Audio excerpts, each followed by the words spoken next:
আল্লাহ দিতে পারেন, নবীও দিতে পারেন, যদি বলেন তাহলে শিরিক হবে। নবী দিতে পারেন, কেমন দিতে পারেন? এটা তো সাহাবীর জীবন থেকে আমরা শিখেছি, আমরা কোনো মৌলবী থেকে শোনার দরকার নাই। আর দলিল কোথায়? আমি বলবো সাইয়্যিদুনা আবু হুরায়রা রাদিয়াল্লাহু তাআলা আনহুর জীবন যদি স্টাডি করো তাইলে তোমাদের সামনে স্পষ্ট হয়ে যাবে আমার নবী কেমন দাতা। একটু জোরে বলতে হবে সুবহানাল্লাহ।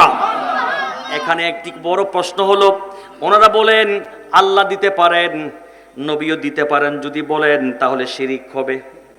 আমরা বলি ভাইজান, আল্লাহ দিতে পারেন, এটা হচ্ছে আল্লাহর নিজস্ব ক্ষমতা, আর আমার নবী দেন, এটা হচ্ছে আল্লাহর দেওয়া ক্ষমতা। আপনারা যারা ওয়াজ শুনতেছেন মন দিয়ে শুনবেন এই কথাগুলো। এই সামান্য ছোট্ট একটা সমাধানের ভিতরে আমাদের মাঝে গন্ডগোল লেগে থাকে। আমাদের আশপাশে অনেক হুজুর আছে যারা আমাদেরকে কালকে সকালে জিজ্ঞেস করবে নবী দিতে পারে বললে শিরিক হবে। আসলে ওনারা বুঝে নাই, ছোট্ট একটা সমাধান ওনারা যদি মাথায় আনতে পারে তাহলে তাদের সাথে আমাদের সাথে কোনো গন্ডগোল নাই। আমরা এক মঞ্চে বসতে পারি, আমরা একই ব্যানারে থাকতে পারি, একই মসজিদে নামাজ পড়তে পারি, আমাদের মাঝে কোনো ভেদাভেদ থাকবে না, দূরত্ব থাকবে না, গ্যাপ থাকবে না। যদি সত্যিকার ভাবে আমরা ঈমানি চেতনা নিয়ে, আমরা রাসূলের ভালোবাসা নিয়ে কোরআন হাদিস যদি ভালোভাবে বুঝতে পারি, ইনশাআল্লাহ আমাদের মাঝে দূরত্ব থাকবে না, ফেরকাবাজি থাকবে না, সবাই এক প্ল্যাটফর্মে আসতে পারবো। কথা বলেন ঠিক কিনা? কি বলছি? নবী দিতে পারেন, আল্লাহ দিতে পারেন, দুটোর মধ্যে পার্থক্য কোথায়? পার্থক্য হলো আল্লাহ দিতে পারেন, এটা আল্লাহর নিজস্ব ক্ষমতা, আর নবী দেন, এটা হচ্ছে আল্লাহর দেওয়া ক্ষমতা। আল্লাহটা জাতি, এটা উলামায়ে কেরাম বুঝবেন। আল্লাহটা হচ্ছেন জাতি আর নবীটা হচ্ছে আতাই। আমার নবীর জন্য কিতাবুল ইলমের মধ্যে হাদিস রাসূল বলেছেন ইন্নামা আনা কাসিম ওয়াল্লাহু ইউতি, আল্লাহ আমাকে দান করেন আর আমি নবী মুস্তাফা আমার নূরানি হাতে তোমাদের মাঝে বন্টন করি। তাহলে কথাটা কি আমার নাকি নবীর? কথা বলেন না, আমার নাকি নবীর? আমি হাদিস বলার আগে রাবির জীবন থেকে একটা আকীদা ক্লিয়ার করে দিচ্ছি আপনাদেরকে, খেয়াল করেন। নবী দিতে পারেন, এটা দূরে যেতে হবে না। আমি যে বুখারী শরীফের হাদিসটা এখন বলতেছি, ওই বুখারী শরীফের রাবি হযরত আবু হুরায়রা রাদিয়াল্লাহু তাআলা উনি বয়ান করছেন। ওনার জীবনের দুটো ঘটনা যদি আপনাদেরকে তুলে দিই তাহলে আপনারা বুঝতে পারবেন নবী দাতা, কেমন দাতা। নবী দিতে পারেন, কেমন দিতে পারেন? এটা তো সাহাবীর জীবন থেকে আমরা শিখেছি, আমরা কোনো মৌলবী থেকে শোনার দরকার নাই, আমরা সাইয়্যিদুনা আবু হুরায়রা থেকে শিখেছি। আরো জোরে বলুন সুবহানাল্লাহ। আমার বাবারা, সাইয়্যিদুনা আবু হুরায়রা রাদিয়াল্লাহু তাআলা ইনি এমন একজন সাহাবী, উনি হচ্ছেন আসহাবে সুফফার আমির। আসহাবে সুফফার মধ্যে যিনি সবার উপরে, যিনার স্থান, যিনি সর্বশ্রেষ্ঠ হাদিস রওয়ায়াতকারী, উনি বলেন আমার নবীর দরবারে কোনো খাবার আসলে আমরা খাইতাম, আর খাবার না আসলে উপবাস থাকতাম। আমরা আমার নবীর নূরানি চেহারার দিকে তাকিয়ে থাকতাম।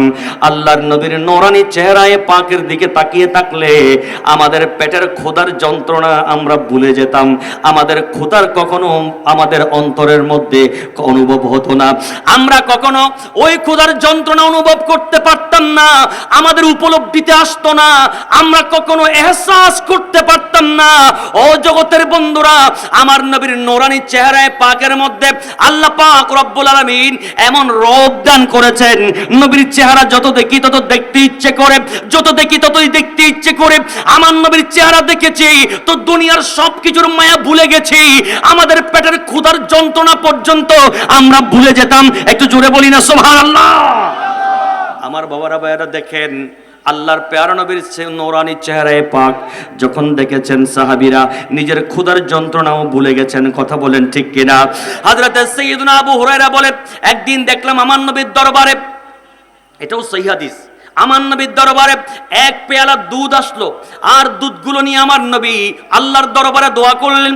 দোয়া করার পরে আমি আবু হুরায়রাকে আল্লাহর নবী ডাকা পাঠালেন।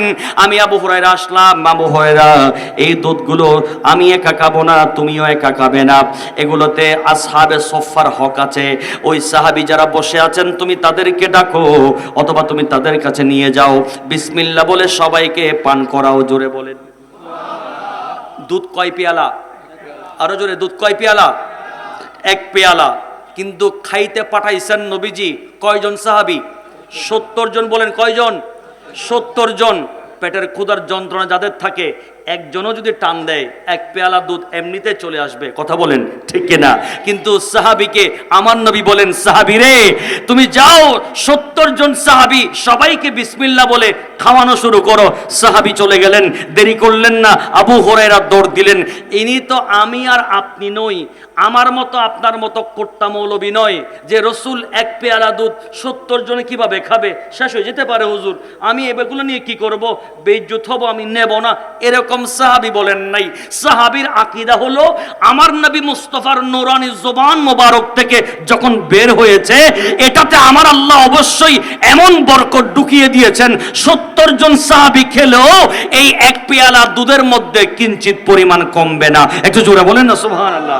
সাহাবী দৌড় দিলেন, আমার নবী সাহাবী দৌড় দিলেন, দেরি করলেন না, সাহাবীদের কাছে বললেন, ও সাহাবীরা আল্লাহর নবী পাঠিয়েছেন, আপনারা বিসমিল্লাহ বলে খেতে থাকেন। সবাই ক্ষুধার্ত, বিসমিল্লাহ বলে খাইতেছিলেন, পেট ভরে ভরে খেয়েছেন, পেট ভরে ভরে খেয়েছেন।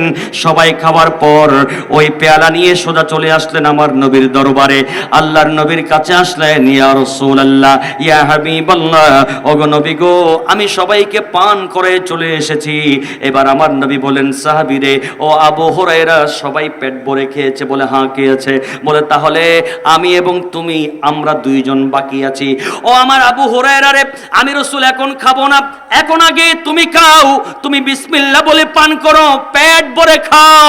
সাহাবী দেরি করলেন না, আল্লাহর নবীর হুকুম পাওয়ার সাথে সাথে বিসমিল্লাহ বলে খাওয়া শুরু করলেন।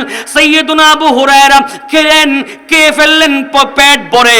এবার সাহাবীকে আমার নবী বলেন, ও আবু হুরায়রা পাত্রের মধ্যে পেয়ালার মধ্যে দেখো দুধ আর বাকি আছে কিনা।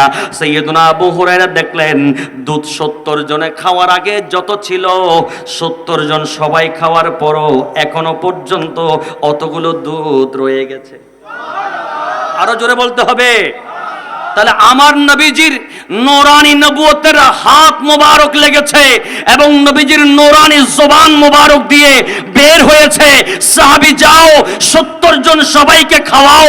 খাওয়াইতে দেরি নাই, সবাই পেট ভরে খেয়েছে। এরপরও পেয়ালা থেকে এক জাররা পরিমাণ দুধ কমে নাই, আগে যেরকম ছিল এখনো অত পরিমাণ দুধ রয়ে গেছে। আর একটু জোরে বলতে হবে। আমার নবী দিতে পারেন না, নবীকে এই ক্ষমতা কে দিয়েছেন? আর একটু জোরে বলতে হবে, কে দিয়েছেন? এটাই আমার আলা হযরত বলেছেন, মেরে করিম সে গর কতরা কিসি নে মাঙ্গা, মেরে করিম সে গরিব কতরা কিসি নে মাঙ্গা, अरे दरिया बहा दिए दुर्बे बहा दिए हैं, उनकी महक ने दिल के गुंशे खिला दिए हैं, जिस राह चल गए हैं कोचे बसा दिए हैं। सला दुनिया